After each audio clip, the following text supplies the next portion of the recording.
नमस्कार। स्वाधीनता दिवस विषय भाषण प्रिपेयर करछि जहाँकि यह आपनको स्कूल रे प्रथम कराई परिबो। तेबे चलंतु आरंभ करिबा। सम्माननीय सभापति महोदय, पूज्य गुरुजी और गुरुमा वृंद, एठारे उपस्थित मोर सान बड़ भाई और भौणी माने एवं अतिथि अभ्यागत गण, आज पवित्र स्वाधीनता दिवस विषय रे मते किछि कहिबार सुजोग मिलिथिबारु मु निजकु धन्य मने करूछि।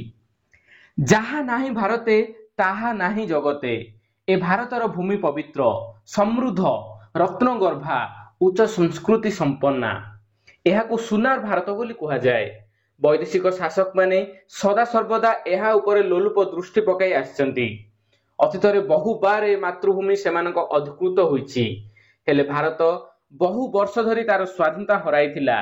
स्वाधीनता प्राप्तिर पूर्व समय थिला भारत पय बहु दुख और दुर्दशा और जंत्रणार दिन। इंग्रेज माने वाणिज्य कारोबार करिबा नारे आसी आम देश को शासन करुथिले। देशर धन संपद वाणिज्य द्रव्य लुटि नेउथिले। प्रतिवाद कले लाठी प्रहार, गुली माड देउथिले। एहा सहित सेमाने जेल दंड और फांसी खुंटरे झुलिबाकू देउथिले। ता सत्वे आम देशर साहसी देशप्रेमी माने मातृभूमि को इंग्रेज शासन मुक्त कराइबा पई ब्रिटिश फौज आगरे ठिया होइथिले। प्रकृत स्वाधीनता आंदोलन 1857 सिपाही विद्रोह शुभारंभ होइतिला। मंगल पांडे नामक जने साहसी भारतीय सिपाही एहार आरंभ करथिले कहिले अत्युक्ति हेबो नाही। समग्र देश रे एहार प्रभाव पड़िला।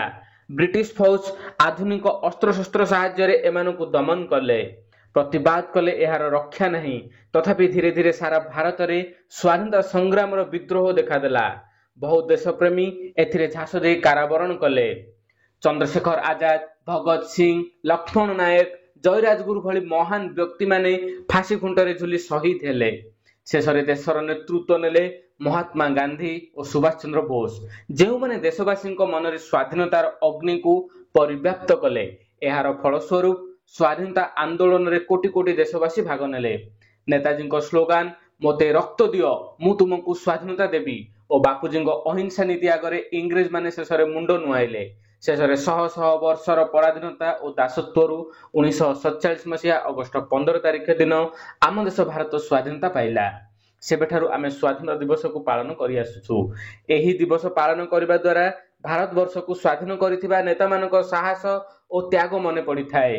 हेले आम देश स्वाधीन होईछि सत, किंतु एबे आमर कर्तव्य आम स्वाधीनता संग्रामी मानक बलिदानर फल मिलिथिबा ए स्वतंत्र देशर सुरक्षा एवं समृद्धि रे निजको नियोजित करिबा।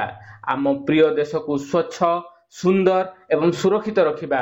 आज आमे ए क्षण रे शपथ नेबा जे आम देश को सबु बेले भल पाइबा एवं एहार विकास और सुरक्षा प्रति यत्नवान हेबा।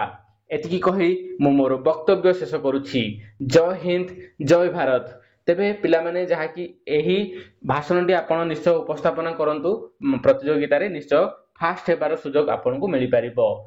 धन्यवाद।